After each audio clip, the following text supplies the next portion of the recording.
how we see. This is how the magic happens. All right, we're back. Episode 4 of the Stellium Adventures Podcast. 4 episodes. I can't believe it. Like, wow. Like, time flies. We're already here. That's 4 weeks. 4 weeks of hard work, 4 weeks of struggle, 4 weeks of editing, you know, 4 weeks of trying to get Aquarius to do that which needs to be done. So, such a gallant effort. Oh, man. Well, if you are new to the show, welcome. Welcome to the Stellium Adventures Podcast. We are Money Marv and Jozie, and we are bridging the social gap for the conscious entrepreneur. We're trying to create spaces and conversations for people who are socially conscious, esoteric, so to speak, and also the entrepreneurial, the financial, the business. That is what we encapsulate. That is what we know you're out there because we are them. We're them. We're here. Exactly. We're with you. We are you and you are us. So I'll introduce myself and then I'll let Jozie introduce myself. My name is Marvin, aka Money Marv. I am a software engineer. I'm an investor. I'm an entrepreneur.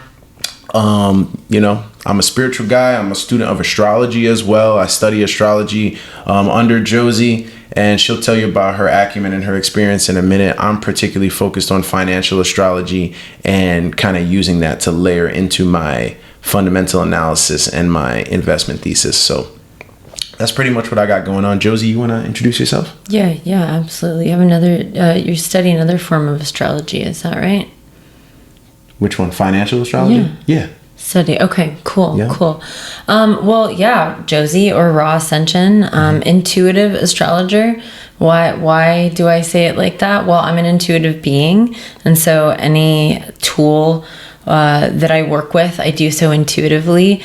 I've come to understand astrology not as a spiritual element, but a tool, a clock, a calendar, a data keeping system, and so I've used that to work with clients for almost 10 years, reading charts and just helping create a system around a natural system that was already developed.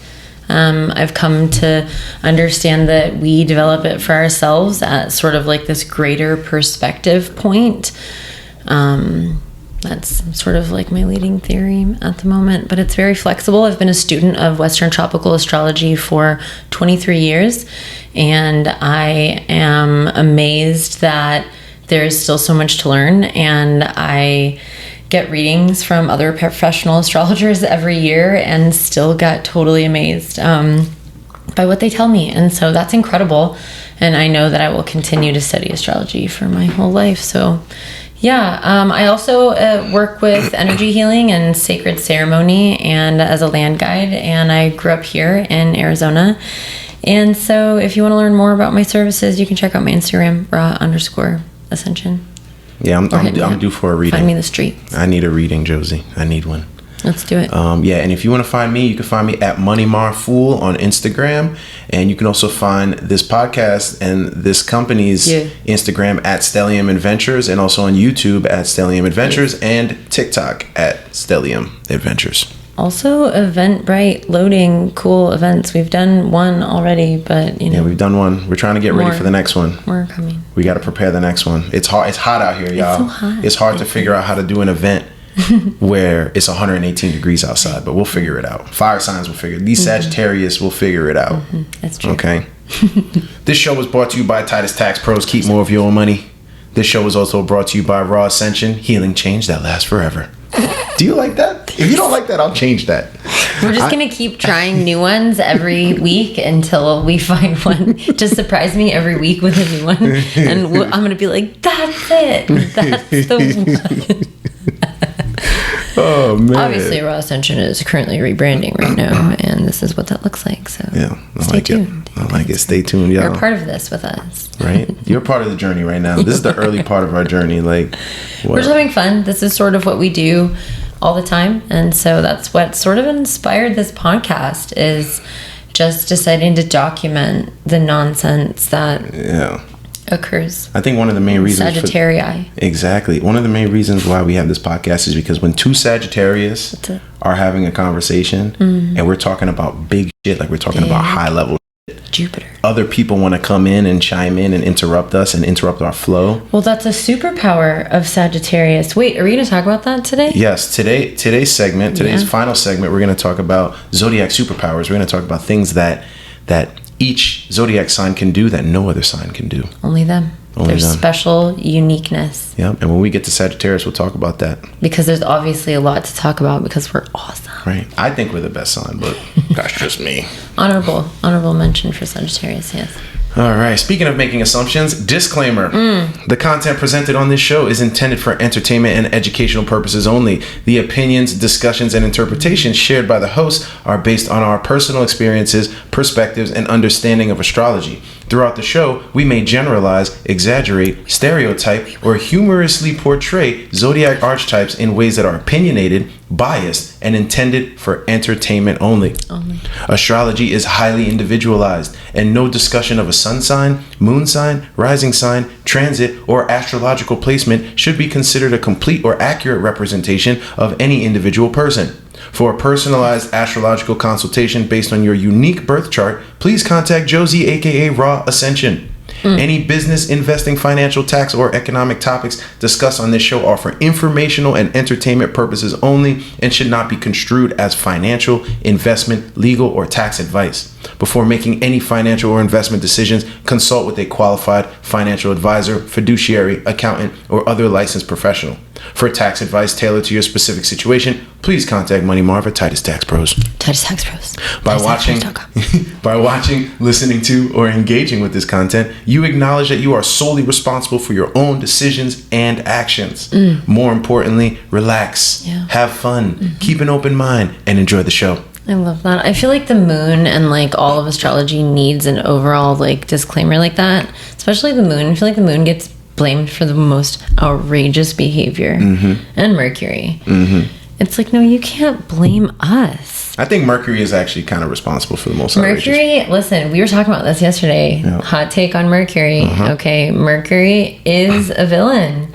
Just go learn a little bit about, not a villain, like very like neutral, plays neutral, but like works for Jupiter. All right. So unless Mercury is playing around nice with Jupiter, you gotta watch out what's Mercury up to. And I feel like if Mercury has the opportunity to stab Jupiter in the back, Mercury will.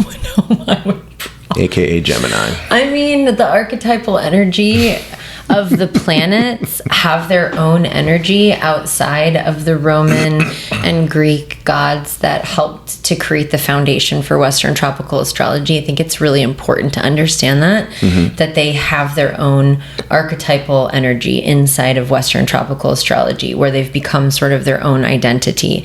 But we would do ourselves a great disservice to negate understanding the original archetypes of, for instance, Mercury or Hermes, in order to figure out exactly. Right, because the planets existed long before the Roman and Greek Empire, and they will exist long after it's potentially written out of the next round of history books. We're not sure. Right, future aliens are going to have their version of astrology, and who knows what they say. It's just a clock. What is astrology? It's a clock. It's a calendar. It's a data keeping system. Not all astrology even uses astronomy or the stars. There's just data. Yeah. We are in Tempe, Arizona. Jozie, do you want to talk about some transits real quick? Oh, yeah. Today's the last day of Gemini. Oh, my gosh. Wow. That's amazing. That's actually really cool. So we're just 29 degrees. And today we're also going to talk about Bitcoin financial astrology. And I have a new finding about the 29th degree of Bitcoin. That's juicy. Yeah. I love the degrees, you guys. It's really where you get to see very, very clearly, very easily where the numerology and astrology overlap and play together very nicely.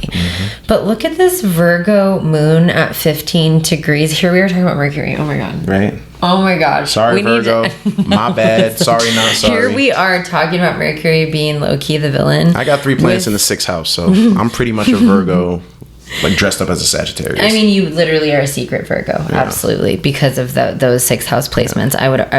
absolutely argue that. That's why I hate on Virgo so much, because I know them so well, because I know what they want to do, and I know what they should be doing. You do bossy too, Sagittarius. But what we know is at 29 degrees, the sun right now is at 29 degrees Gemini.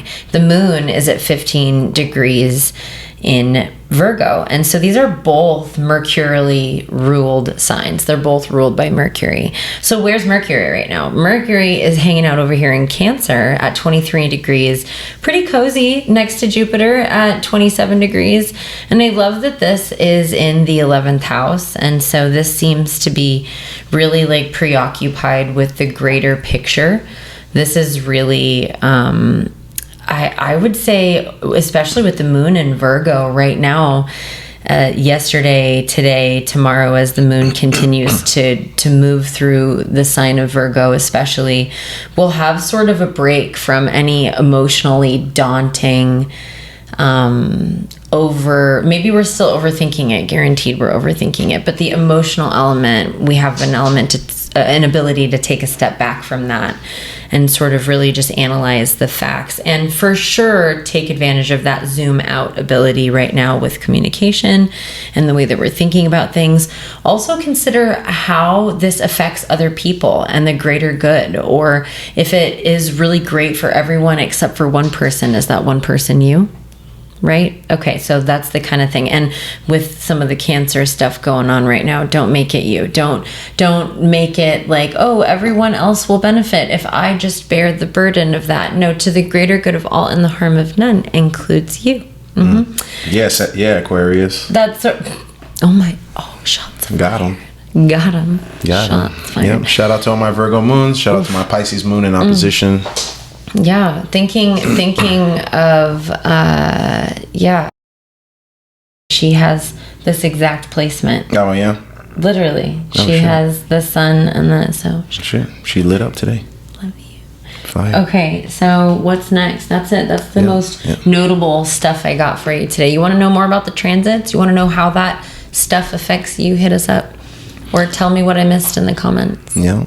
What's more important? All right. Is it Father's Day today? Not today. Is it tomorrow? It's tomorrow. No. Well, happy Father's Day to all the good fathers out there. I'm gonna call my mom. Yeah, happy. If you're a single mom and daddy's not in the picture, happy Parents' Day to you. Mm-hmm. We're gonna talk about some parent stuff today with the moon sign.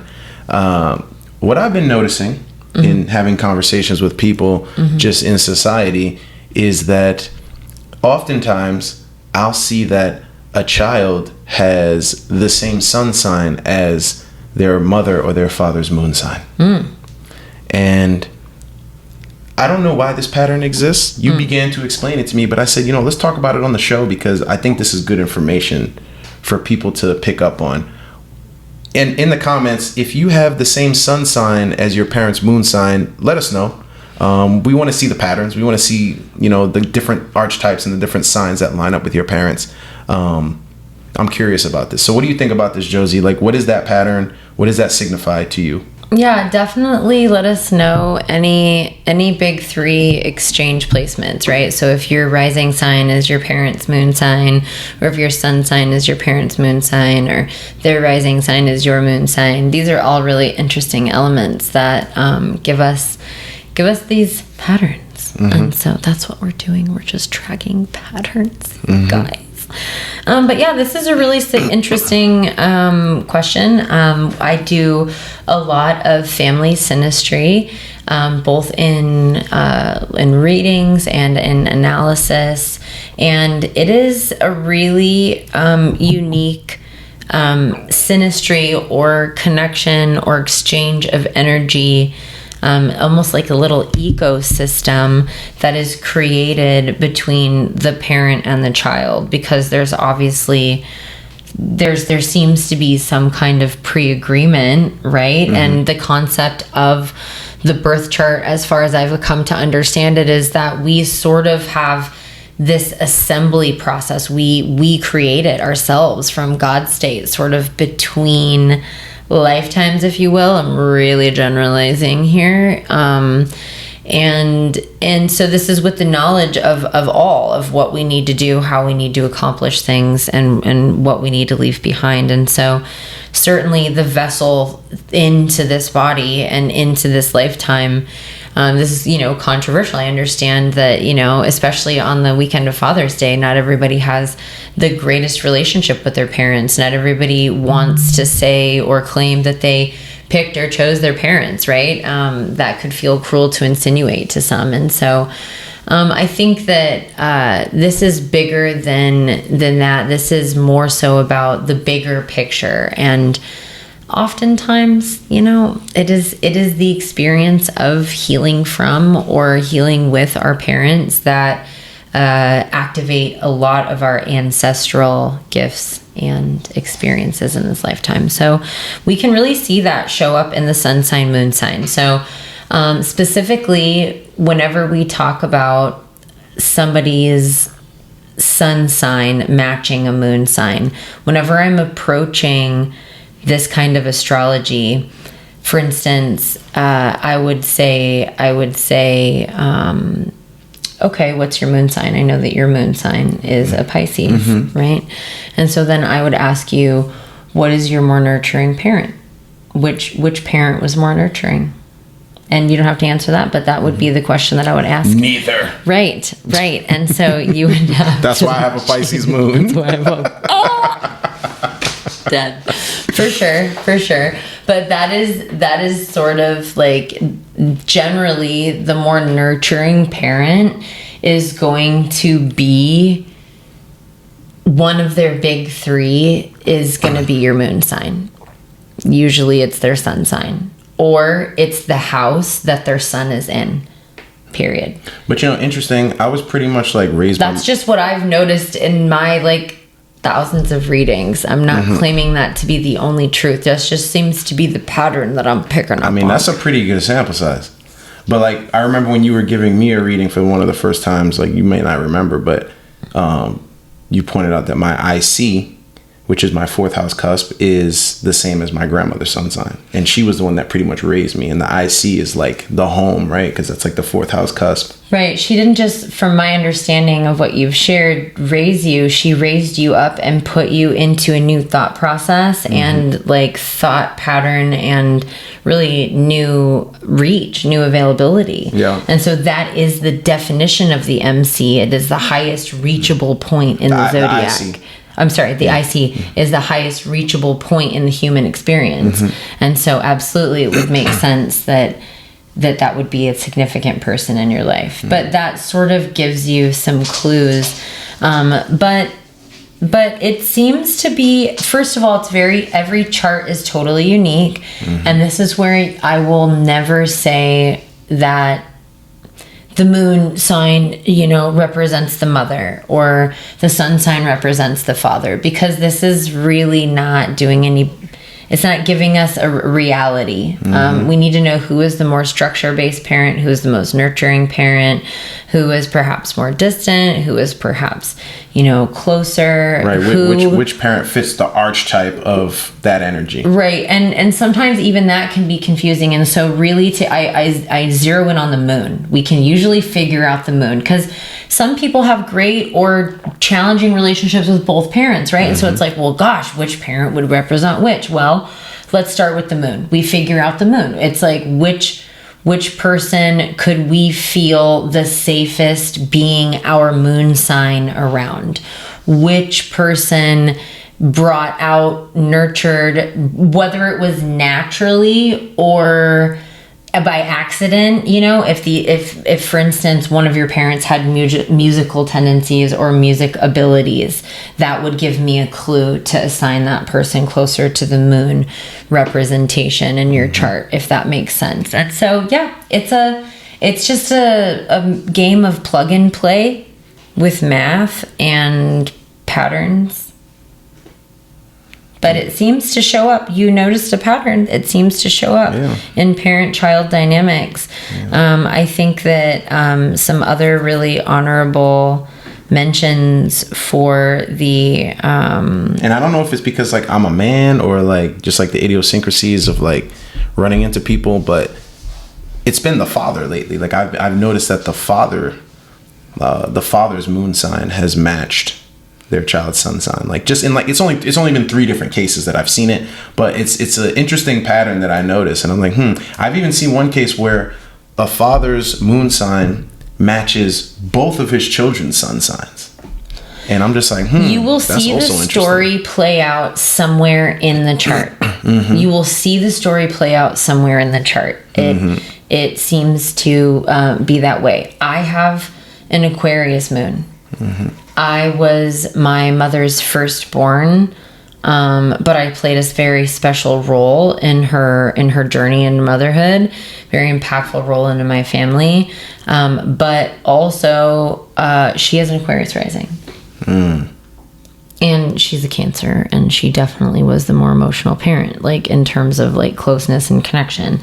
And so that for me right there is an example. My sun sign, my very own son, he's 10 years old. His moon is my sun sign. Right. He has a Sagittarius moon, and that's my sun sign. But at the same time, his Venus and his Mars are conjunct in the house of family in his father's sun sign. So as I mentioned, the story plays out for every person. The family story plays out for every person in their zodiac chart. And this is one of the ways that people will often think that I'm telling fortune, right? Which this is where I personally blur the line because I'm an intuitive reader. So I do work through an intuitive channel. But astrology alone and the math alone can be used to figure out the answer to these questions using the pattern methods that I'm describing very lightly, not going into detail, by using cosmophysics, by using numerology, the decans, the Dwats. There's so many different ways of just using the math to get into this information. Yeah, that's good. Please see disclaimer at beginning of show for any grievances. Please see. Yeah, but we will definitely talk more about synastry and do little bits and segments. You guys want to hear more about it? Let us know. Yeah, it's fun. Oh man, yeah. I think next episode I want to talk about synastry. We should just make it a little bit, like a little area. Just because one of the areas that I love to apply synastry is actually at work in a team building dynamic. It's one of the most useful areas that I have found to apply astrology in quote unquote real world scenarios.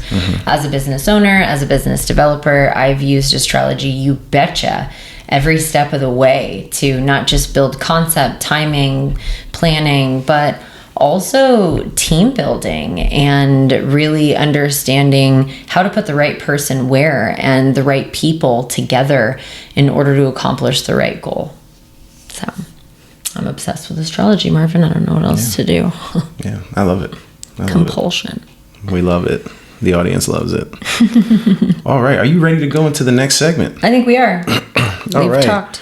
So we did it. So I told you guys in the last show that we were going to bring up Bitcoin. So I'm studying financial astrology. Last time I went through gold, and I kind of went into some technicals. Today I'm just going to keep it real high level because Bitcoin, this is actually hot right now. It's hot right now. You know, it's down right now. Like it's really down. It's a hot topic. Last year it got up past 100K. And now it's like in like the 60,000s. Like it's been dropping a lot. So I wanted to research some peaks and valleys of Bitcoin in the past year, just to see if I could spot check and find any patterns in financial astrology. Like that's how I start my analysis. I spot check for, highs and lows, and I try to see how the astrology lines up. Casting a chart for Bitcoin is very difficult. It is very difficult. Tell us why. I don't even think that the chart that I have is fully accurate, but I did nevertheless find some patterns, because every time in astrology, like when you cast a chart, you just always see patterns. Like you just see them no matter what. Even if you're wrong, you'll see a pattern. You may just need to fix like the rising sign or something so those patterns can align somewhere else. Okay. But in this case, this is how I casted the chart for Bitcoin. So the first Bitcoin transaction happened on January 3rd, 2009. We think at around 8:30 p.m. Okay. The reason why I use the location of San Diego is because there are these things called co-location servers. So here's what makes crypto so crazy when it comes to location. Crypto the crypto network is not in one place. That is what makes crypto so secure. A cryptocurrency is secure because you can only validate a transaction if every single node on the blockchain agree about that transaction, right? So with Bitcoin, they have these co-location servers. So that means that there are multiple servers all around the world that have to validate each transaction. So Bitcoin is not in one place. Okay. But I found that one of the first co-location servers that took place was in San Diego. So I used San Diego as the location. So disclaimer, this whole thing could be wrong, but let's go into it just to see. Based off of Bitcoin being investigate. San Diego. Right. And if anybody else has a hot take on what we should be using for Bitcoin, maybe you've already done the math. Yeah, let me know. Since all y'all know everything in the comments. That's what I'm saying. Y'all be knowing stuff. You know a lot of stuff. I'm proud of you. Y'all just wanted to say that. Y'all be knowing stuff, but then you don't have a podcast telling us about it. Like, come on, y'all. Get the podcast. Tell us about it. Come on. I want to hear it. I need your help. I need your help. So that's how I casted the chart. So according to this, Leo rising, Capricorn sun, Aries moon, right? I mean, of course, Bitcoin is ruled by Saturn, right? I'm sorry, ruled by the sun. Yeah. Of course, the sun sign is ruled by Saturn, and one of the other planets that is very impactful here is Uranus. It seems like what I'm finding in financial astrology is that Saturn and Uranus are very, very, very important. Like Uranus is like, I'm gonna come and flip this table upside down. Whatever's happening right now, let's just flip it upside down and turn it the other way. Oh, the price is going up. Well, now it's going down. Going down. Oh, the price is going down. Well, now it's going up. Like, and Saturn is like, if I'm not happy, you're going down. Nobody's happy. If your main planets are gonna square me or give me a hard aspect, your price is gonna go down. But if you want to give me a nice aspect, you want to give me a trine, you want to give me a nice conjunction with your chart ruler, then we'll allow you the structure to go up. Yeah. Right. There still needs to be other planets in that entity's chart that line up with a smooth aspect, an easy aspect, I would say, in order for the price to move up. But Saturn is the structure. Saturn gives you structure. Uranus gives you power and directionality. Right? Uranus is like a light switch. Like it's a light switch. Yeah. When you flip Uranus, whatever the switch currently says, is going to do the opposite. That's what I see. So let's do some high level points here with Bitcoin. I like that. Right. Last time we talked about critical degrees, and we talked about gold and how we found some critical degrees divisible by 3, things like that, those kind of patterns. I found that 29, and we talked about, because Gemini, we were on 29 degrees Gemini today. 29 degrees seems to be a critical degree for Bitcoin in this particular chart, as I've casted it. Okay. 29 degrees seems to be a very significant degree. There was a couple times, and I've only mapped 5 cases, right? Which is nothing. I still have 20 more cases to look at. But out of the 5 cases, there was a 29 degree aspect every single time there was a big price drop or big price run up. Yeah. So in this chart, in this particular chart, 29 degrees seems to be the critical degree. Now that makes me think, does crypto behave differently perhaps than regular entities? Well, let's look at the reality of the situation. Yes. It does. Financially, it does. It fundamentally is different than money. It fundamentally is different than a stock. So it only makes sense that it would behave differently in the astrology. Right? It checks out. So with this particular chart with Bitcoin, it seems like aspects to Pluto and Uranus are what caused the big price moves in 4 out of 5 of the turning points that I've seen. Right. When we were looking at gold, it was the ruler of the ascendant that was causing the most action. In this case, it seems to be Uranus. And Uranus is not the chart ruler. Uranus is not the ruler of the sun sign. Uranus is also the ruler of Aquarius, which one can say is associated with Bitcoin, right? Because Aquarius represents like I want to say, cutting edge, unorthodox technology. Well, it's taking the concept of something, but then doing it different in a way that applies more to not just now, but the future as well. Right. But it usually does require a baseline concept. And in terms of Uranus being a directional force, Uranus seems to be only effective as a directional force going the opposite direction of whatever it was going in. Otherwise, it's erratic. And it's very hard to calculate or count on the directional force of Uranus. The only thing you can count on is that it will go the opposite direction of whatever way it was going. And you know what's cool about aligning Bitcoin with Uranus is that Bitcoin is not locked into one particular country. Bitcoin is a worldwide technology. Like, you can use Bitcoin in Nigeria, you can use Bitcoin in China, you can use Bitcoin in America, you can use Bitcoin anywhere. So the volatility of Bitcoin is not dependent on a sub-collective. It's dependent on the whole collective of the earth. Yeah. And that makes it that much more volatile. Like Uranus, like, you can't control it. Like, you can't control Uranus. Like, just bet on the fact that you can't bet on it.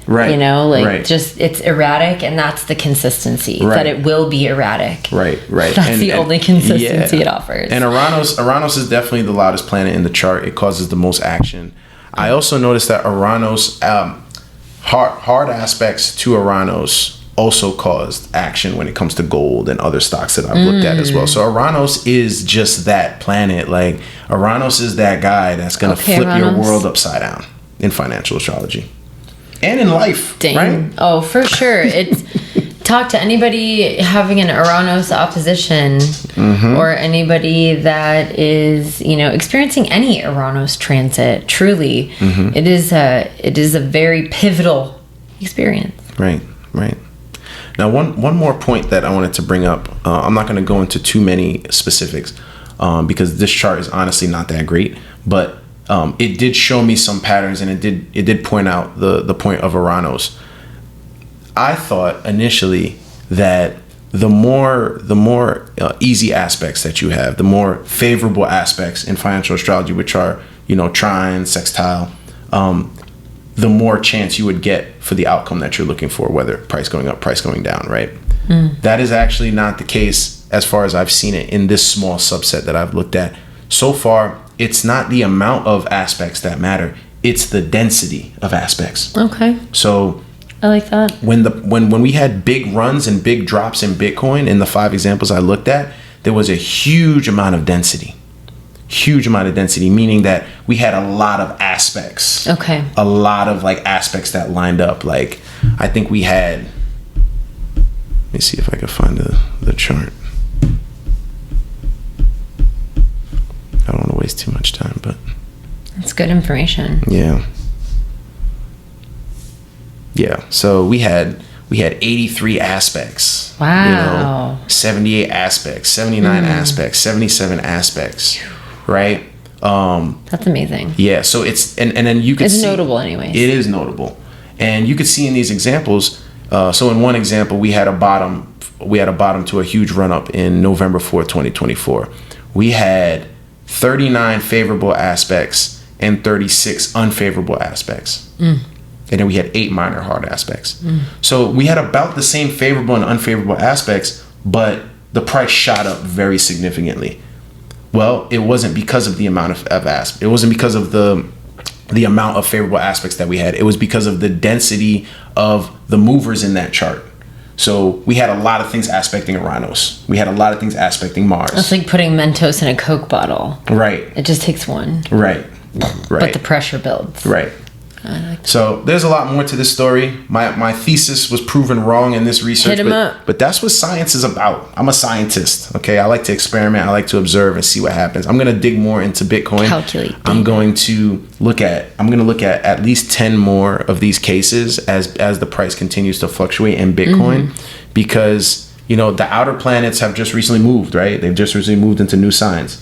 So that changes the nature of what can aspect these things. So I'm excited for this. Yeah, I'm excited for it too. I'm excited to continue to hear your analysis. Yeah, that's pretty much all I have for Bitcoin today. I don't want to go into too much because I honestly don't like the chart very much. Let's try and find a better chart. I know you looked all over. There's another reason why the chart for Bitcoin is so hard to find. Why? Because the guy who created it, Satoshi, we don't know where his computer was when he started. We don't know. We actually don't know.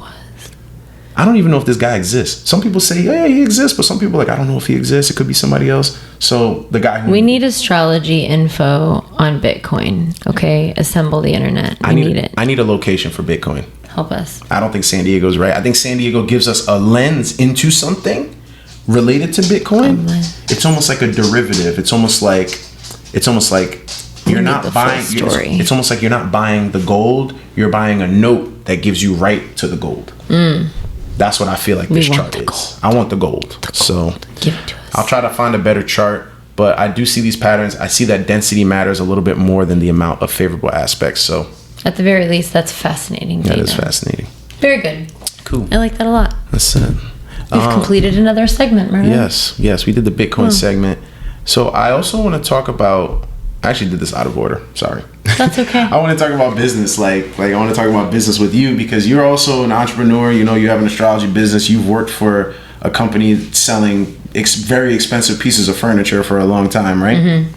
I want to talk about casting a chart. Since we're talking about casting a chart for Bitcoin and how difficult that is. When you have a small business, right? You know your chart. Like, you know your location. You know your time, right? There are two significant dates when it comes to a small business chart from my perspective. There's the date that some could even say 3 or more, whatever, right? Certainly more. Yep. There's the day that you decide to do the business, right? Which is almost like just like an ethereal thought. There's the date that you file with the state for the business. Maybe more than that. There's the date that you actually get the paperwork back that it is filed, and now you are officially a business. So that's a little bit more official. And then there is the first sale. Right. Now, in my studies of financial astrology, when it comes to the stock market, the chart doesn't begin until trading begins. Yeah. Right? Yep. So that correlates to the first sale. Even with Bitcoin, I was looking for the first Bitcoin transaction date and time, because that, to me, that gives you a more true astrological chart for that business entity. What do you think about that? And what do you think about those other charts and like how those other charts come into play, like the filing date and things of that nature? Yeah, thanks. That's I love this topic. It's something that, again, I think really bridges the gap of how is astrology relevant to my business or to my goals or what I'm working towards building. And this is a big area where it is. For me, where I start with my clients and for myself is, what event happened? Was there something like the apple fell out of the tree and landed on your head and all of a sudden you decided, I have to turn this into a business, or I have this product idea? There's a chart there, right? If it wasn't like that, then I think the first most significant date is whenever you file and it becomes approved. And so you can choose that yourself, whether that's the date that you hit submit and that's your date, or the date that you get your paperwork back. There you go. If there's no like big life event or moment that you can just definitively go to in your mind of inspiration. So if there's no inspiration moment, you go to the moment of conception, which is LLC or patent on product, whatever that is. And then absolutely the first breath is the first sale. And so this is in a way that ascendant. It resets the entire energy. It gives you more data about now what this is, what it has become. Yeah, it's like the business is alive now because you have now taken money in. Exactly. It is now exchanging energy. And so what do we do with these multiple charts, right? We have these multiple charts now. We have maybe up to 3 different charts. I'm going to use every time the date that the paperwork was filed, or the date that the patent was filed, whatever, that's your born on date. And then your first exchange of energy. That's selling your first goods, getting your first contract. That first contract, by the way, that doesn't count if the money's not coming until next year. That needs to be... The money needs to hit your account. The money needs to be coming. You could use the day that it hits your account. Usually it's fine to just use that first POS, that point of sale. Now, we're going to usually take those and use some comparative software to create a third data point. There will be a third chart that is created from those two charts that gives me, as an analyst, the data that I need to understand the true identity of your business or your entity, your concept, whatever it is that you just birthed. Are we talking midpoint? We're talking about a composition chart. Like a composite chart. Composite chart. Thank you. Yeah, we're talking about a composite chart. We're talking about taking two different charts and putting that energy together and creating the energy of that thing. Now, for clarification, you're talking about creating a third whole new chart from these two charts. You're not talking about a synastry of both charts, right? So I will absolutely look at synastry if I need to, but not in this case. In this case, in the rest of applying astrology to business, yes, you can apply and you should apply that. It gives you more data. And I'm never going to say not to look at things. Like, just go get yourself more data. But no, I'm specifically referring to a composite chart. Cool. Yep, because you're creating, we want to know, what does this plus this equal? And once that, to me, you sign the LLC or you get your product patent. Congratulations, you are a business owner, you have the thing, but you're pregnant. Okay, it's like it's Father's Day or it's Mother's Day and you're pregnant and it's your first and it hasn't fully occurred as a life event yet, although it's unavoidable in some form. It is coming. And so once that first breath, first sale happens, then we have both data points. Now we really understand more about that life, about that. We can see it. We know that it's viable because the breath, the identity, the exchange of energy has been created. And so we still use the other data points, but primarily I will use that third data point to really analyze the business's needs overall. Yeah. No, that's good. Like, and that's a good concept when it comes to casting a chart for anything. Like even like if you're planning an event, like especially an event, travel. Absolutely. Life planning, where my Capricorn's out there planning out for your summer, for your family, for whatever. Yeah, it's like even like building a technology. Like, like I'm building a technology right now. Like it's not alive until it's actually done what I've set it out to do in the real world, so to speak. So until it's taken its first breath. That's a good concept, taking its first breath. Well, then it's proven viability. It's a concept right now. It needs to be put into application. Right. So business is a concept until it can prove its ability in actual practical form. And the most practical form we have is exchange of energy, exchange of commerce. And that's where we get our final data point. And I see a lot of businesses have a hard time. There are two different ways. I've actually gone both ways. People will come to me for a business, astrological business consultation, and they'll say, this is what I've done so far to create my new business, my new brand. Some things I'm not sure, I'm ready to launch, but I don't know. There's been cases where I've said, listen, based off of this is the analysis that we should probably wait based off of the data point of the chart as it is so far, even though it's just been created. You've been pregnant for 2 years. You haven't taken your first breath yet, but it exists here. So then we would look at your chart as well, the business owner's chart. And oftentimes there's a pause that needs to happen because the synastry, this is where synastry comes in. The synastry really comes in between the business owner, the entity owner, and the entity itself. And that is the hidden component where you're the operator of this. And so if it's not favorable transits or a favorable time in your life to be spearheading this, I've seen that result in people taking themselves out of key positions in order to respect deadlines that were absolutely non-negotiable. And that was enough to align the project and create confidence to move forward.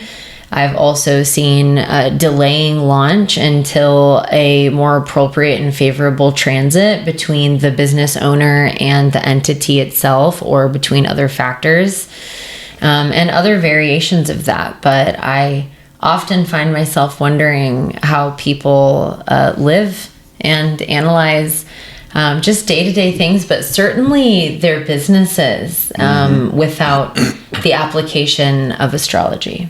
Right. I think a useful application of this would also be like if you had a real estate portfolio, like let's say you had a holding company and you had a real estate portfolio, having the closing dates of each of your real estate properties, that would probably have some practical application in astrology, right? Because let's say you're looking to sell a property, would you use the date of the closing date of the property, or would you use the date of the culmination of the holding company that owns the property? I feel like there are other factors as well that we would have to look at other than just those 2 points. And this is where astrology is most effectively applied diligently. Because to generalize and pick one element out, as we do just because we can only communicate about one thing at a time generally, this is why AI is still at this point not figured out how to accurately, fully contain and read, an astrological chart the way that a human being can analyze it and read it. Yeah, for sure. But yeah, I cannot wait to continue applying astrology to all of the financial analysis that you've gotten in for us here. Yes. I think next time I'm gonna go into some stocks. We did commodities, we did crypto. Now we gotta go into some stocks. I already have some charts that are casted accurately, so that one should be better. If you guys want to talk more about this is a lot of what we're both interested in, and as business owners and astrologers, there really is a bridge. And I know that everybody's just sick and tired of the what is that quote, millionaires don't use astrologers, billionaires do. Yeah. It's just if it's there, if you have information just available to you. It's readily available to everyone. It just happens to never be wrong. I've been trying to prove Western tropical astrology wrong for 23 years, and I haven't been able to yet.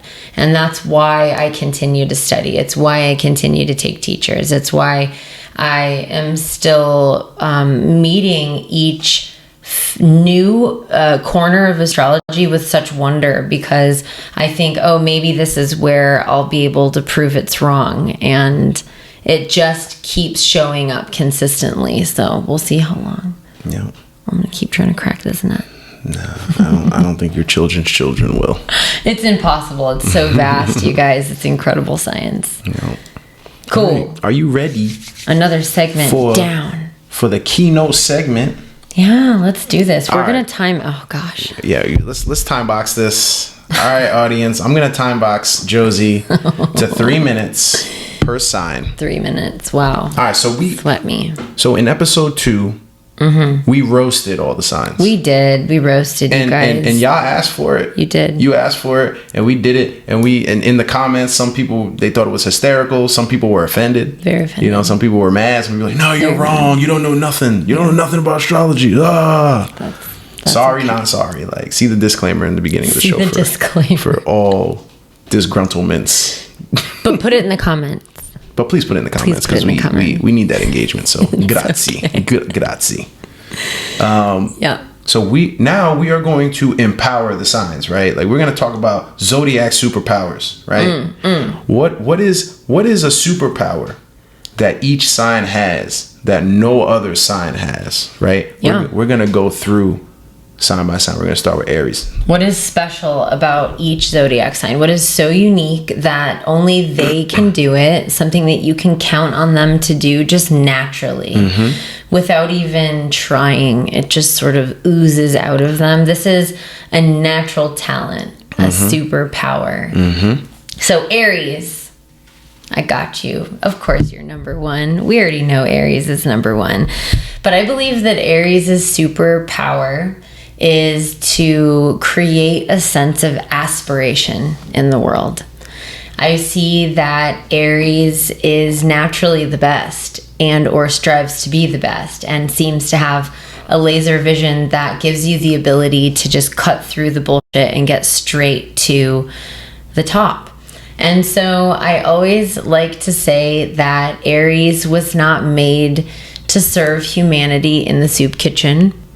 Aries is not there to ladle the bowl one at a time. Certainly, though, Aries could sponsor the soup kitchen whenever they win the Olympics, and then at the same time create a sense of aspiration and true inspiration for all of the children and people that athlete or that individual or that sport creates representation for. And so Aries' superpower is to inspire and create a sense of aspiration around them. Be better than everyone else. Don't be humble. Be kind and definitely be humble, but you don't have to be as humble because you are great and your job is to be great and show others that they can be great too. If they just try, they can't be like you, but they could try to be like you the best that they can. And so how can you really make sure that you're shining bright? By remembering that not everyone can be exactly you, and that you're not trying to turn people into anything, but in inspiring people into the greatest version of themselves, giving them a sense of aspiration to reach something that is as great as you on their own terms certainly is one of your superpowers, Aries. You know what I think of when I think of Aries? Aries is the cheetah in the wild that can instinctually measure the angle to hunt down the antelope as the antelope is running at 45, 50 miles an hour. And just cut that unnecessary. Right. Yep. Aries has raw instinct. Raw instinct. Aries just goes. Yes. Aries just knows. Aries is like a homing missile. Like Aries has his target fixated on, and it hits its target every single time. Every time, and won't take no for an answer. Right. Aries doesn't get a lot of credit for stamina, but I don't think that Aries needs that much stamina because they're so accurate. Aries is the first sign of the zodiac, and I don't think that Aries gets enough credit for their intuition. But Aries' intuition lives in the body. This is the athlete. And so Aries knows innately when to push harder, when to chill out, or they're going to rupture that ligament. It is a natural intuition that is less emotional and woo-woo, the way that our culture has given us the picture of intuition. This is a more practical, embodied intuition that it just gives you that special edge, Aries. That is what makes you just a little bit better than the rest of us. Aries is Kobe Bryant dominating on the basketball court. There you go. Just muscle memory, intuitively, instinctively dominating his or her opponent and making its way to the goal. Right. But just be nice. Be kind. That's all you have to do. Yeah. We have to slide that in there, right? We want to re-roast? No, we're not going to re-roast. No, we did enough. We did enough damage. Because the cheetah hunting the antelope is not nice. It's not nice. No, and that's what I'm saying. You don't even have to be humble. Just Be kind. You don't even have to be nice. Yeah, Aries is don't like, be nice. Aries That's is like, weird, I gotta but eat. Be kind. They're like, I gotta eat. Yeah. Period. Like, period. Sorry. If you're mad about it, I don't be care. The best, and right. it's gonna be me. Yeah. It's gonna be you. So, what is Aries the best at? Being the best. Aries superpower is being the superhero. Right. And so thanks, Aries. Yeah. For being the best. Yeah. That's good. Okay, we got Aries. Yeah. We're gonna go in order. Yeah, let's go in order. Okay. All right. So, what do you think Taurus's superpower is? Taurus, you give the best massages ever. Like, you have the hands of an angel. Taurus has the hands of an angel. And you make the most delicious meals I've ever had in my life. I love that. Please, Taurus, cook for me every single day.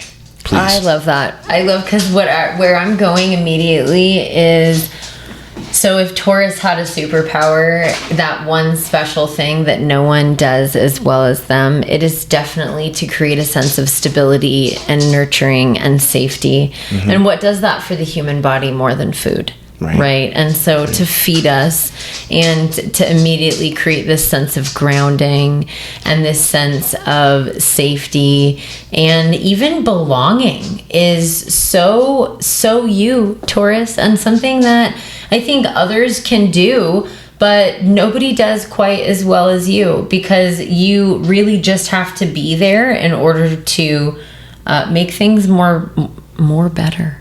More stable, more beautiful, certainly more beautiful. For sure. Taurus will bring beauty into the room and also reveal beauty. This is one of my favorite things about Taurus. This is certainly a special talent of Taurus. I call Taurus the gemologist of the zodiac, because you guys have the eye for quality. Taurus can grab the cloth and just move it through your fingers, and you know exactly what kind of wool and what region, and you have a sense, again, an intuition in the practical realm. And so it's really beautiful whenever Taurus can see a diamond in the rough and walk over to a seemingly plain scene and reveal the otherworldly beauty that is just right there in front of everyone. And so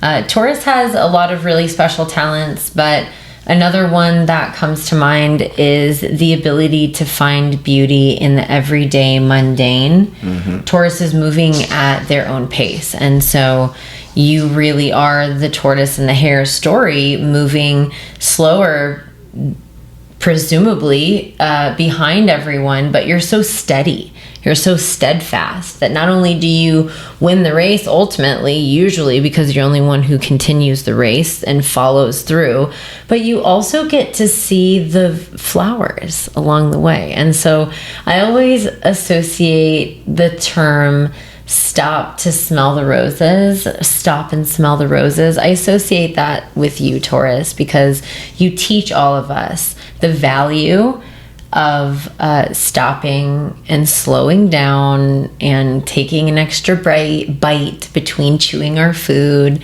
really savoring that moment. And I think that's a really special thing about Taurus. Yeah, I always say, like, it's very hard. It would be very hard for Taurus in America, because America is so like go. Like, it is, you gotta make money, you gotta do this, you gotta do that. Like, it doesn't match Taurus's energy. Like, Taurus would be much better off in like South America or like Africa or like Southeast Asia or somewhere where it's like more slow and they could like relax and chill, and like money's not that much of an issue, and they can just. I feel bad for Taurus in America. I really do. I feel bad for Taurus in America, Taurus energy as well. I got strong Taurus vibes in Sweden, where we have a much slower pace, and fika as well, little snack breaks throughout the day. So it doesn't get much more Taurus than that, in my opinion. You actually stop your work day for a little snack. That's amazing. Fika. Oh, I can't wait to. I want to experience that. Yeah. Oh, last thing. Stay out of the comments, Italians. Thanks. We love you, Italians. We love you. Oh yeah, Taurus, please pick out my bed set and my linens and my couch pillows, because you understand comfort better than anyone. quality. It might not be like the most elaborate design, but it will be the highest thread count available. Like you will lay your head on it and you will be like, oh my God, I can fall asleep within a minute. Absolutely. Yeah. Okay. I think that's good on Taurus. We got Taurus. All right, Taurus. Am I forgiven? I hope I'm forgiven after that. Okay. Thank you. All right. This next one's going to be hard for me, but I'm going to try. It's good for you. This is good for you. Right. I think that I'm going to start it out. Okay. I'm going to start it out for you since it's a little bit more challenging, but we're going to praise Gemini in the way that only Gemini can be praised. What is your secret superpower? Not so secret. The thing that you can't help but do better than anyone else. You know what it is, Marvin? I mean, I have some ideas. You have some ideas? I have some ideas. That's good. I'm going to start with my first idea, and then I want to hear Gemini, you are the party. You know how to party. You know how to make things connected. And what do I mean by the party is you can get people talking. They're talking about something. They're talking to each other. They're talking about someone. It doesn't matter. You can get people talking and connected. And that is a very special and super ingredient inside of any community. And I see the third sign of the zodiac and the this is the spark. This is the initial expansion. Mercury sort of takes us for the first time outside of the physical self in the first and the second house and the first and the second sign. And so I really appreciate how just Gemini being present generates movement in the energy field. It creates more energy just by y'all being present. That's one of my favorite things. How about you, Marvin? All right. I have to admit, Gemini. Lyrically, you are the best. You are. Like You're so good. You've written some of the most prolific music and song lyrics that I've ever heard in my life. Proud of you, Marvin. Like some of my favorite, because I'm a hip hop fan. I'm also a hip hop artist. Like I'm a lyricist myself, Sagittarius. You know what I'm saying? But like, damn, Gemini. lyrically, you are the best. Like Fire. Like you've written incredible lyrics, like, and you know how to move the people with your words. Like, Master of communication. You are a master communicator. Like you can move millions of people with your voice. Absolutely. If you apply it in the right direction. And you stop doing certain things. No. I digress. That's from Sagittarius. Okay, you're doing great, Gemini. Just because it's not important to us doesn't mean it's not important to the world or to you. And that's another superpower, by the way. Can I just say a big shout out for you not giving a fuck about our opinion. Right. I'm proud of you for that. Keep doing what you need to do. All right. Gemini has never cared. Right. They have never one time cared what Sagittarius thinks about them or just about anyone else. So this is another superpower because you can't really get Gemini. Like you can't like gotcha, like, cause they're just like, gotcha. I don't give a fuck. Right. You know? And so it just, that's it. They blow it off their back with their wings. They're just like, oh, it just this flies is off. weighing me down. Why would I keep this? And so they're like, what is this emotion? What is this emotion? I don't have that. I don't need that. That is a superpower. The ability to be emotionless. Emotionless is a superpower, Gemini. Congratulations, you win. This is a superpower of connection. This is the if you need energy to start flowing through a room, if there's stagnant energy, if you don't know how to get people talking, bring Gemini in and there will automatically be a flow of communication. And so you know what I think of when I think of Gemini? I think of electricity. Technology as well. I will say usually Gemini is very tech savvy or knows how to efficiently work with tech. Yeah. And I have been saved many times by a generous Gemini who says, what are you trying to do? Oh, just hit this button instead. And then I'm just like, oh, that was so much easier. So thank you. Yeah. And electricity also fundamentally connects all the devices and all the people together. So that's another thing Gemini does very well. Literally that, connecting all of the energy, just with energy, connecting everyone in the room and making that connection obvious because we're all connected no matter what. But somehow when you're in the room, Gemini, it's obvious because everyone's laughing. And everyone's talking at the very least. For the record, Gemini, I still hate you, but I see your greatness. I see your greatness, But I see your greatness. So this is just hater. It's okay. It's fine. It's okay. Big hater. All right, let's move on to Cancer. Oh, Cancer. Oh my God, can I start with Cancer? Start Cancer. Cancer, you are my heart. Like you are so loving. You are so caring. You are so nurturing. That's a fire sign. You are everything that every man lacks in America right now. Oof. Like we need you. Oh man, Cancer. We need you. We need that nurturing spirit. We need that love. We need those cuddles. Yep. You know what I'm saying? We need that touch, that physical. Don't let that light go out. Yeah, we need that motherly, light. Even fatherly energy, that parental nurturing spirit archetype. Like we need that. And I think the parental, it comes from where I think people constantly relate parental energy with y'all, with the Cancers, okay, is that you really do have the ability to love. And I'm going to say your superpower right now, your supernatural ability to love, okay? You've never been loved until you've been loved by a Cancer, period. You guys know how to love, and it is the real deal. It is the good stuff. It is not just like that person's version of love. Cancer knows how to love you and do it right and do it all the way. And this is something that the world is absolutely desperate for. And Cancer is also desperate for receiving in return, which is why we love it when Cancer puts themselves around good people that pour back into them. All of the supernatural, it really is a supernatural love. It is has the ability to be very understanding.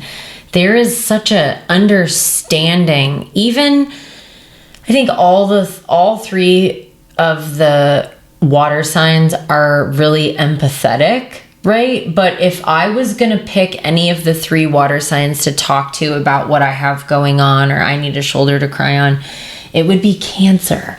I feel like Cancer knows how to listen. Pisces, I would be afraid would like be absorbing it and taking it too personal. You know, I don't worry about that as much. I feel like in the same way that you trust your parent, like you said, that parental, you trust them to take care of you and they'll be okay. And so this seems to be that feeling of understanding of, oh, I can sit here with you without trying to change you or fix you or explain it, just sitting here. And so, yeah, you're the best at being understanding and loving. And I want to also give you some credit for your creative ability. You're an artist, and if you spent less time taking care of them kids and more time practicing your art medium, then I'm sure that you would have art all over your house. Yeah, we love you, Cancer. And Cancer, you're the only sign that deserves the love that you give. Oh. You deserve it. You deserve it because your love is actually genuine. It's really genuine. It's actually unconditional. Like you will allow someone to not love you back. And you'll still love them like, forever and care for them, take care of them in old age. It is such an enduring, this is the axis of Capricorn. And so absolutely, I love it. That's what sometimes I love to say to Cancer, go get you a Capricorn and let them take care of you. And you could just like brush their hair and make them feel all their emotions. I love Capricorn and Cancer together. Yeah. I love it. Yeah. There are challenges, but I love it. Shout out to you, Cancer. Shout out to you, Cancer. Yeah. All right, we did Cancer. We pumped Cancer up. Yep. And happy birthday to my brother. In 2 days, he's a Cancer. Wow. Happy birthday to him. We are going. I have every bunny in my family is a Cancer. So we are going into what we call birthday season. Yeah, that's a fact. Yeah. That's a fact. All right. Sweet. We did Cancer. We did. That means Leo. Yeah, Leo's next. All right, Leo, we gave it to you last time. We did. We gave it to you. We about to make up for it. We're about to make up for it. You guys, everybody that came for me in the comments, understand that I'm basically a Leo. Like, the sun rules my chart. My sun's in the 5th house. She really is. I have Leo rising. Like, she really is. Like, I almost couldn't get her to do the show sometimes because of her hair. Like, come on. It's me. It's true. What are you gonna do? I'm just a girl. I'm just a Leo girl. So. You want me to start? Or you want to start? What do you got for Leo? What's your favorite thing about Leo? What do you think they can only do the best? Yes, Leo, you are the lion. You are the male lion of the pride with the big mane on it that protects his pride when there's danger. Like, you have all the female lions around you hunting on your behalf, and you're sitting there and you're eating the lion's share of the meat, and it seems like you're being spoiled. But when somebody threatens the pride, that's when you step up, you show that mane, and no you hesitation. roar, right? And you have such a natural ability, such a natural talent to just get your way. You have such a natural ability to just get what you want, and you are the center of attention. Like those female lions, they worship you. Well, that roar keeps you from even having to bite and charge sometimes. You don't even have to do anything. You're so great. That roar is so loud. It's the loudest sound a predator can make on land, right? And so just that is enough to make them think twice. Yeah. You know, that's how great you are. Yeah. And you're so talented. Like, you're so freaking talented. Like, if you just choose to focus on one thing, it could be anything. It could be skateboarding. It could be, I don't know, computers. Anything. It could be drawing. You're so talented. It could be fighting. Naturally. It could be anything. Like, you just have a natural ability to just be great at something, like, and to just be the best. And people will worship you for it. Like, people will literally worship you. They'll get on their knees and they'll be like, hey, you are the best. You are the greatest. Like, people will be attracted to you. They won't even know why. They'll be like, wow, he's so attractive, or she's so attractive. I don't know why that is. Like, it's because you are like this diamond. You are like this shiny object. You are the fixed, shining center of our solar system, Leo. Absolutely. No, absolutely. And if I had to give Leo one superpower, which you have many, the top superpower would be charisma. Okay? You are charisma encapsulated. The gift of gab, well, you have the gift of charisma. And so you can make anything look good. You can make anything look smooth, anything look funny or simple. We know that you had no time to, well, I know, but nobody else knows that you had no time to practice that you are improv. And thank God that somebody is there to pull off these awkward moments and these poorly written scenes, and that there's someone there to improv in the moment and just turn on that shine and seamlessly put on a show. So your superpower, Leo, is charisma and showmanship. And I think at the end of the day, why is that valuable?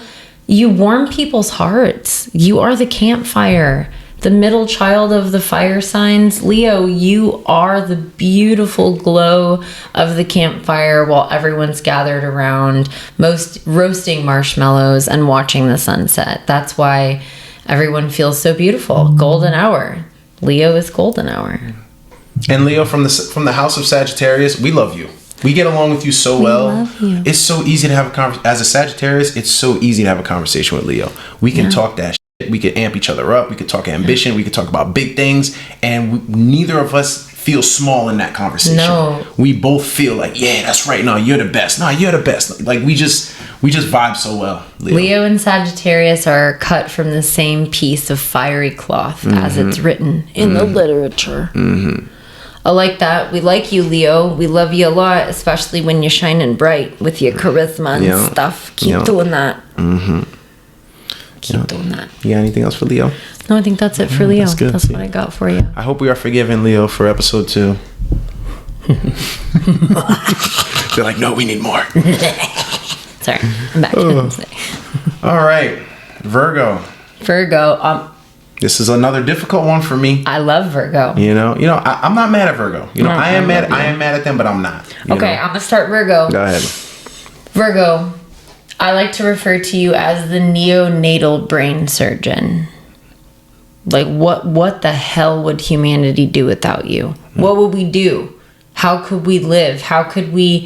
You can do the things that nobody else can do.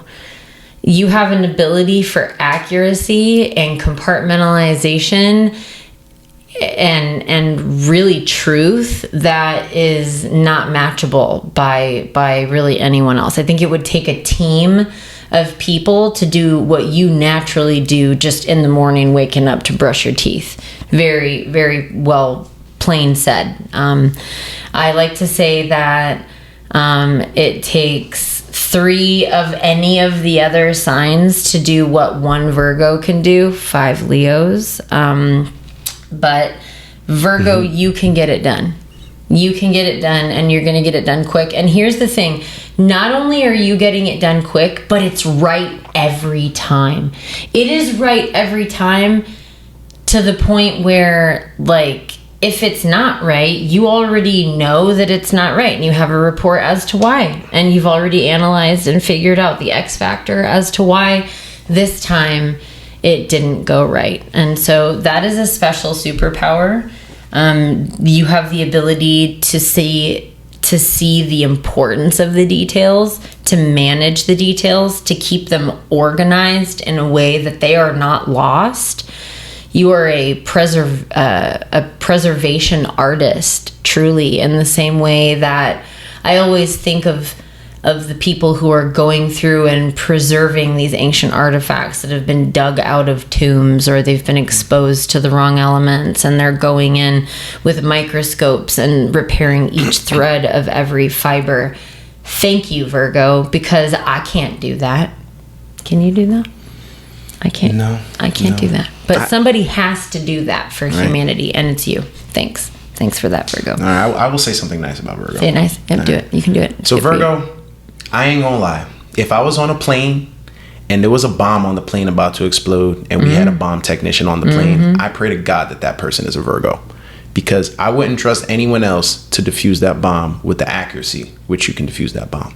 So thank you, Virgo, for your accuracy, your precision. We need that. We need you. We need you. You are the sniper that takes out the terrorists that terrorizes our lives. Like you are the surgeon that saves our mother's life. Like you are the person that maps out the city so that we can all drive safely on roads and not crash into each other. Yeah. So thank you. First responder in some cases. Yeah. And I'm just going to do this for you one time, and I will deny it if you ever try to say that I said this. Okay, I'll deny it. But Virgo, you're right. Okay, that's it. I can't do it anymore. Yep. We're done. You were right, but that's all. We're done. Yep. Hope you're happy. Thanks, Virgo. You're great. I love you. Yeah, we love you, even though we know you don't love us back. Right. I hope we don't forget it. Oh my God. Okay, right. That takes us to Libra. Yeah, Libra. Yeah, all right. It's so easy to talk good about Libra. No, Libra. What is your superpower? To be indifferent to anything but the truth and to justice. You are inswayable. There is no way to bribe Libra. You can't. They're unbribable. Like they would pull themselves back. You know, I love Libra for telling on themselves. Libra always be snitching themselves out. Always. Yeah, they can't lie. But Libra got a very special talent to make sure that everyone feels included. And this is very similar to the sister sign of Gemini. If you try to have any public event, public function, public center, even a grocery store where multiple people are meant to be at once but on their own, but still has to interact with something, you know. This is weights and measures. This is being able to read the room. Damn, that is your superpower. One of them. Libra, you can read the room. And even if you're not exactly sure what to do, you know what's going on and who feels what and who's been heard and who's had how much talking time and who hasn't. And I love how it's hard for you to have a good time unless everybody's having a good time. I love that about you, Libra. Yeah. I do. Yeah, Libra, you're so kind. Like you put everybody before yourself, and you're just that person that we could always rely on to be there for us in our time of need. You know, you're so about us. You're like my dog when he's just like staring at me like, what are you doing, Dad? What are you doing? You are Libra. And Libra, I have to say this. Analyzing. I have to say this. People sleep on feng shui and the energy of a space and the energy of a room. Like Libra, not only are you incredibly beautiful, you know how to create beauty in spaces, and you know how to create energetic flow in spaces. And that's so important because people are literally more productive when the energetic flow in a space is more aligned and balanced. Like, and nobody knows how to do that better than Libra. If I have an interior designer, Libra, please. This is a very key element of what makes Libra so special and so unique, is that even if you're not trying to make something more beautiful, even if you're just trying to make it balanced, it becomes immediately beautiful. This is where, again, feng shui is a great representation of this well-balanced application of Libra energy, because you have Venus that rules Libra, and so beauty emanates from Libra and everything Libra touches. But Libra has this sixth sense for balance and justice. And just like a beautiful orchid could never grow in pH that's off, if the soil or the water, if the pH is off, then it would never grow. And so honestly, similar to Virgo, building off of Virgo, sit right next to each other in the zodiac, Libra has this ability to find anything that's not exactly balanced, create a balanced environment, so that beauty just seems to naturally spring out of whatever Virgo, or not Virgo, I keep saying Virgo, whatever Libra touches. Whatever Libra touches, Libra comes and puts their finishing touches on it, and somehow now the muses are dancing around it, and it has Venus's endorsement. That's what I love about our Librans. We love you. I love you, Libra. Also, shout out to Libra, sextile Sagittarius, so we get along pretty well. We get along great. Yeah, the fire signs in Libra. Yeah, we do. We love y'all. We do. All right. That takes us to Scorpio. Oh my goodness, Scorpio. Scorpio. What's the best thing about Scorpio, Merman? Scorpio, get out of my head, okay? Stop reading my mind. Stop knowing the future. Never. Like, how did you know that was going to happen, Scorpio? Because we know everything. How did you know that was going to happen? Who told you? Right? You have this ability to seemingly see the future. You are like the shamaness or the shaman of the zodiac. You are the culmination of fire and water because you're ruled by Mars and Pluto, and you have this ability to withstand traumatic emotional energy, like your own and other people's. You are the rock. Like, if somebody murdered somebody and buried the body, they're gonna tell you about it. That's for sure. Because you're the only person that's not gonna flinch when they say it. You're magical, Scorpio, and you're hot. Oh, always. It's like a scary hot, though. You're hot. You're like, it's like a little bit like, scary, damn. but that's what makes it hot. Yeah, it's like, damn, I want you, but I know I'm not supposed to. I know it's gonna hurt me somehow, but I'll still want to touch it. I'm gonna give you some extra credit for some things that you don't get enough credit for. I think that a superpower of Scorpio is their ability to make a beautiful home and a beautiful environment. Truly incredible interior designers, home managers. These people, Scorpio energy knows how to make you comfortable, similar to Cancer. Nurturing. And this is a very protective, again, being loved by a Scorpio. Like, you are loved and you have a security team. Like, nobody's coming near you. And that can feel really, really good, you know? And you definitely have a precision about you that creates a very, just a really uniquely beautiful response or reaction. And so, again, that's magic. That's magic. Your reaction is magic. And it is sort of the first dose of magic that we really get. It is in the zodiac. Of all the signs, you are the magic. And so what can you do that no one else can do? Well, you can make it fucking hot. You make it hot. You bring a little bit of the heat. For a water sign, Scorpio, you bring the heat. Yeah, you're a goddamn jacuzzi. You're a jacuzzi. You're a hot spring. You are a hot spring. spring jacuzzi. We know if we stay in you too long, we gonna burn up. But that's it. We don't want to get out. But you don't want to leave. You don't want to get out of it. The thing. And so you're known for your razor sharp intuition. You're a psychic. And so again, I'm going to give you your flowers. You're right. Like, your intuition, your psychic ability, your ability to read thoughts, even don't play with Scorpio, because they will not play with you. They're not playing. They don't know how to play. They just are all in, or they don't with you. Right. Or they do. Right. Heavy. And I love that about you. Right. Your intensity. Yeah. Your intensity. Nobody has the ability to be as intense as Scorpio. Yeah. And we need that in this world of mediocre bananas. That's what I'm saying. And like people talk a lot of smack about Scorpio. I love Scorpio. Everybody who I know who's a Scorpio, I get along with so well, because we about that action, we about that intensity. Like there's nobody's offending anybody. Yep. Nobody's taking anything personally. Like, we've already heard the deepest shit you could possibly hear. So it's like, what else can you tell me? Well, and Scorpio, like, thank you for being so capable of sitting through the darkest hours that we experience. Thank you for being somebody that we can trust to be there in the darkest hours, because not everybody can. Right. Similar to Virgo, not everybody can sit in that muck or do that thing. And you can. Right.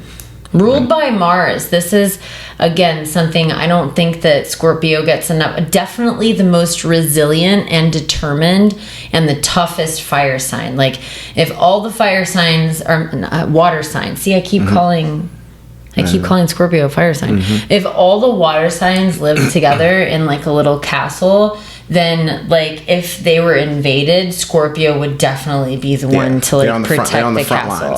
100%. I think that Cancer is definitely like honorable mention coming up the back, like protecting the family, would like lift the car off of their child. Pisces is pretending to be invisible. Yeah, Pisces crying is like behind the. Pisces is like Rapunzel, like just like at the top of the castle, like truly ready to climb down her own hair to get out. We love you, Pisces. Yeah, we love you. We're getting there. We're getting to the good stuff. Okay, Sagittarius. What's so great about Sagittarius? I mean, what isn't, right? What isn't about like, you?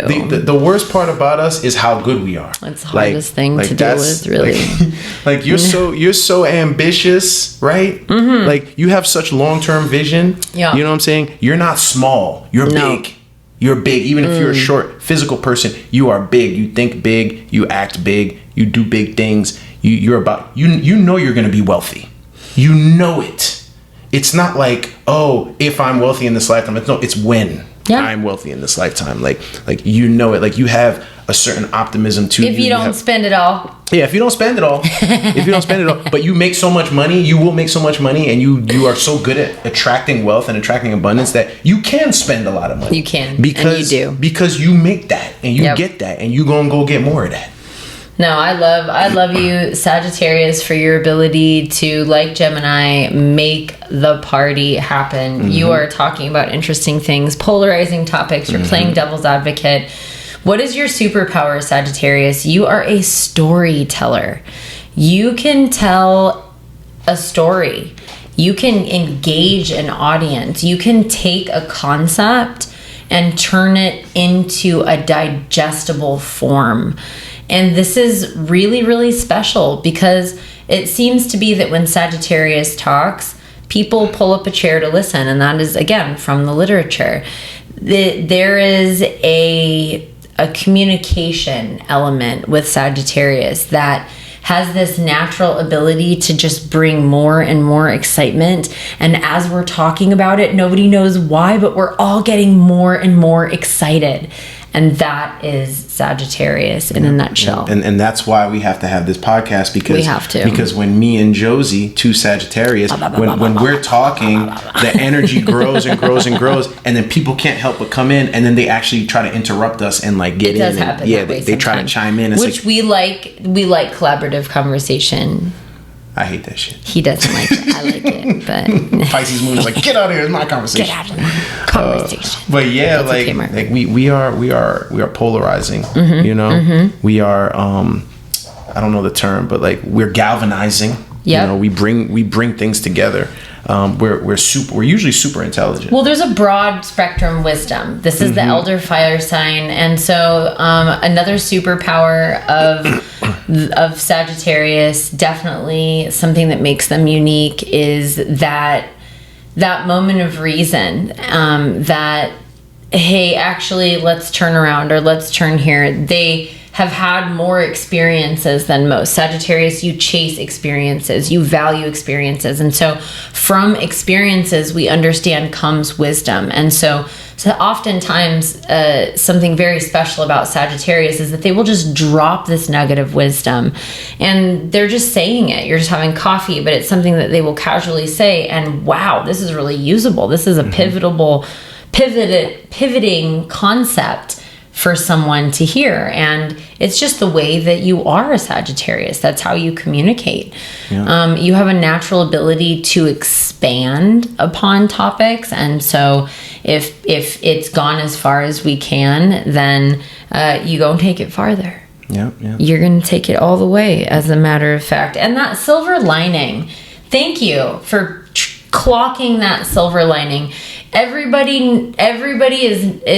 Nobody is as good as finding the silver lining in a story as you are, Sagittarius. You can make sure to bring it back home and remind everyone that it was worth the experience. It was worth the time being together, and it's the journey that counts. And so I think that nobody knows that like Sagittarius. Yeah, I agree. And just quick honorable mention, Mars and Sagittarius, you will be one of the greatest fighters of all time. That is, there you go. I can guarantee you that. Honorable mention. Mars and Sag. Let's go, baby. So that brings us to Capricorn. Yep, Capricorn. Wow, Capricorn, special talent. I've got to say that it is definitely the ability to oversee and create results. Nobody creates results like Capricorn. Capricorn also has incredible taste. God, you guys dress so well, and you could dress me very well, and you know the right thing to wear for every occasion, and what style of hair goes with which neckline, and it is just absolutely amazing. You also instinctually know the right person for each job. And your ability to create structure and boundaries it's unmatched. Yeah, Capricorn, it's unmatched. You are the builder of pyramids. The builder. You are the builder of cities. You are the builder of Mount Rushmore. You are the builder of civilization. Sheer endurance, Capricorn. Can we, Capricorn gets the award, another cardinal sign similar to Aries. This is Aries all grown up. This is endurance. This is really, they're going to get it done. They are going to stay there. Again, similar to Taurus, these earth signs, they know how to get the job done. They're just going to stay until it's done. They're just not leaving. You can't make them leave. Yeah, Capricorn, you are the tree that lives for thousands of years. You are the mountain that lives for millennia.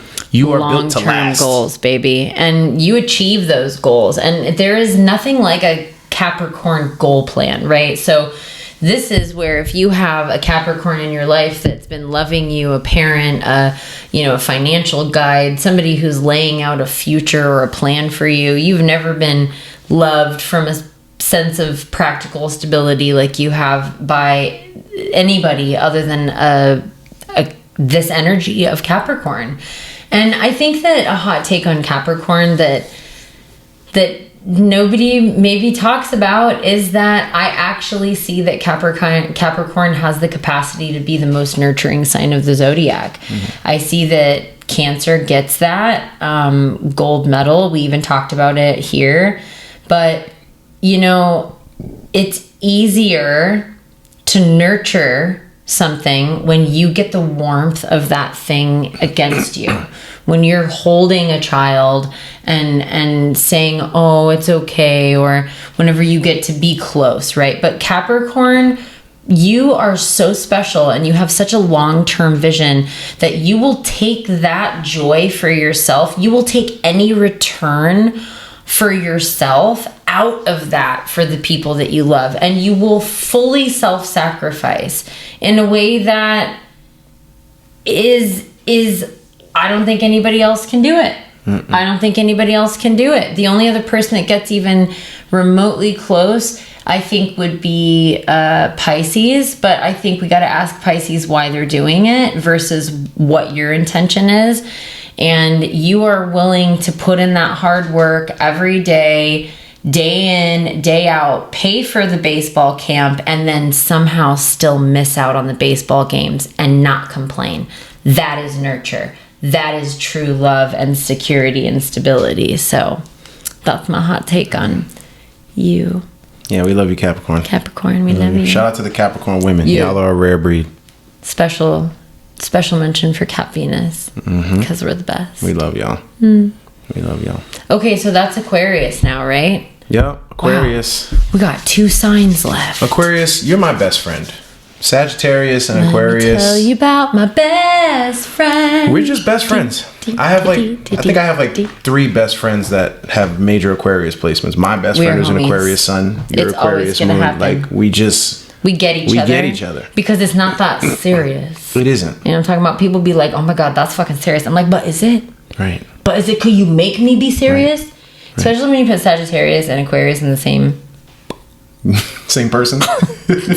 Sagittarius is what we call it. Yeah. No, Aquarius, like, right. you have this ability to just like create networks. Like you have this ability to create a network of like you are like your Facebook. You know what I'm saying? You're Facebook. You are Facebook. You're Facebook. You know what I'm saying? Like your social media. Wow. Like you are this powerful connecting force that.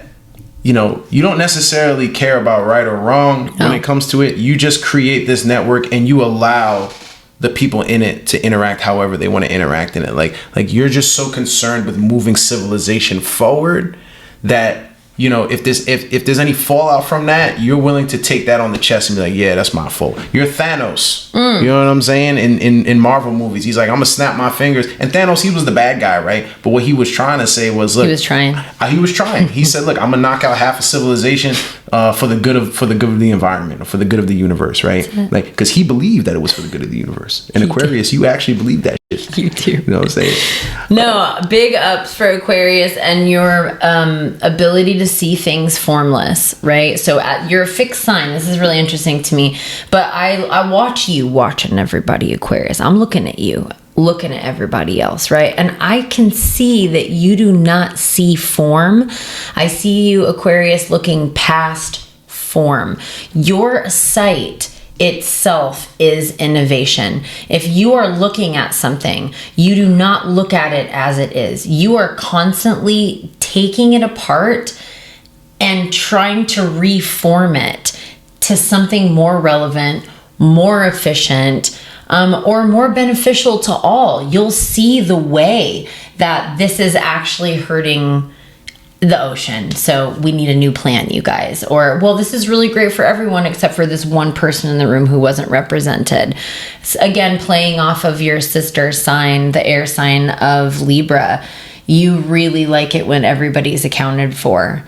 You have this ability to expand past something that is made for just one element and get that bigger and bigger until it's for everyone. And you're not afraid to take it apart on the way. Your ability to innovate and create something relevant out of something that was just useful, or something multi-dimensional out of something that was just one dimension. It's really incredible, and I don't think anybody else has the ability to do that in the way that you do. Yeah, Aquarius, you're a genius. You're a genius. You're a genius. You have access to a dimension, a layer of information that nobody else has access to. Uranus rules you. You're moving so fast. And again, taking everything, do you take anything for what it is, Aquarius? I don't think Aquarius takes anything for what it is. I think Aquarius always says, but what's behind that? And that's cool, man. Thank goodness somebody's out there making it weird. Yeah. Special shout out to Aquarius' ability to make it weird. Right. Because we gonna do that. You know, how are we going to really understand the true laws of physics without you, Aquarius. Like, well, Aquarius be out there pushing them. Exactly. And being like, well, hold on. You said I can't do that. Make me. Right. First of all. And what if we can? What if things have changed and now we can? Right. And Aquarius is not afraid to try again and again. You know, Aquarius, you might be the scientific method. You might be the scientific method. You are so willing to go again, because you believe in the idea. Yeah. You believe in what you're doing. Yeah. And I think that you have an ability to get other people to believe in that. You are the philanthropist. You are an expert communicator. And so you have the ability to create movements, causes, not just ideas. You create a cause that countries and entire demographics get behind. You are the mover and the shaker to whatever you apply yourself to. It's sort of like Sagittarius. No matter what you apply yourself to, you're going to be successful. It's Jupiter's rule, all right? So stop applying yourself to stupid shit. Aquarius, anything you want to expand, you're going to. So make sure that it's in the greater good of all, to the harm of none. And we already know that you have, because that's how you're made. Yeah. So we love you, Aquarius. Shout out to you, Aquarius. Shout out to you. Yeah. Stop forgetting your keys, but we love you. I'll never stop. All right. Pisces. Wow. Who needs to hear how wonderful they are more than Pisces? All right. Let me start. Pisces. He's got a list. You're a god. You're a god. You have god powers. You just don't know it yet. You are the best. You can see things that no one else can see. True. Your dreams are portals into another dimension. They are more real than not dreams. You are the cloud of black smoke, which when you throw in a brick of lead, gold comes out the other side. Oh my gosh. How did that happen? What was the mysticism that happened in between the lead and the gold? We don't know. We have no idea. It's invisible. It's incomprehensible. That's you, Pisces. You are incomprehensible magic. And if applied in the right way, you are unstoppable. You can manifest anything you want. Anything. Literally anything. And you don't really have to do too much in the physical realm, which is great, especially in America. You can just sit by and just say, I manifest this, and it happens. It's true. No, Pisces, you can have it. If you can dream it, you can build it. You have access to another world that we can't see. Similar to Scorpio, you are magic. You are magic in manifesto. And, don't let us bore you with reality. Stay in your own world. The ability for you to create your own reality, not just your own, but realities that others get to be a part of. And this creates inspiration and reprieve. I associate Pisces with reprieve. Nobody can help you replenish. Nobody knows how to regenerate and truly take new form like Pisces, the final sign of the zodiac, which is the final form of the zodiac. Before it dissolves, Neptune rules Pisces, and so Neptune will dissolve the form, even the two fishes, into the ocean itself, and then Aries pops out the other side. It is an incredible superpower to be able to create a dreamland, especially in a place that is so opposite of that. And I'm going to give credit for, we kind of tease Pisces that they're not very tough, but oh my gosh, imagine having access to all of those worlds and still being able to stand in this world. Right. And not go insane. And so shout out for your ability to not go insane.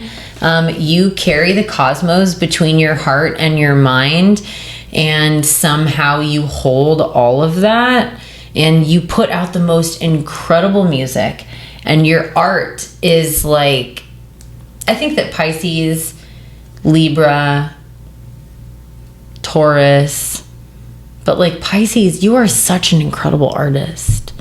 Yeah, if you get Pisces and Gemini in the same person, you got yourself a a superstar. This is an incredible artist of some form, right? Find your art form, and there's probably many. And please put that out there for us, because we need it. The world needs your art, Pisces. It's important. And I think that Pisces also has a special superpower of empathy. If anybody, it's you. If you don't know how you're feeling, go hang out with Pisces, because they know how you're feeling, and they can tell you. Yeah, because they feel it too. They will tell you how you're feeling. Like literally, a Pisces will be feeling happy, and then someone sad will come next to them, and then they'll get sad, and they'll be like, "Why are you sad?" No, Pisces' ability to creatively imagine and to read between the lines, also reading the room. Nobody reads the room like Pisces and Libra. I think honestly, Pisces and Libra, they are paying the most attention to the room. Yeah. I would say these are some special qualities about these signs. But what did we miss, you guys? What is the best quality about one of the 12 zodiac signs that you didn't hear us mention? Remember, we're just talking about sun signs here, since we roasted y'all a couple weeks ago, and some of y'all are still mad about it. So see, we could be nice too. Yes, please comment, like, and share. Please subscribe to this channel if you enjoy this content. Share it with all your friends, and let us know what you think. Like give us your big three. What's your sun sign? What's your moon sign? What's your rising sign? What's your Venus sign? What's your Mars sign? Let us know. And like Jozie said, if we missed anything, please let us know. Yeah. Do you have any announcements, parting shots? No, catch us outside in the wild. It is almost summer solstice. Wow, we made it, and we still got a heck of a summer to go right in front of us. But yeah, we do. Take some time to really celebrate. This is like full moon energy. This is a peak. This is a crescendo. The fields are full. They are plentiful. There's abundance everywhere. We still have the growing season ahead of us. So what am I talking about? Read your farmer's almanac, or hit me up, Raw Ascension, and we'll talk about it. Right. Please reach me at Money Marv Fool. Please reach Jozie at Raw_Ascension. That's RAW_Ascension. And you can reach our channel at Stellium Adventures on all social media platforms. Yeah. Thank you for watching, and we will see you next time. We out. All right. Peace out. Yeah.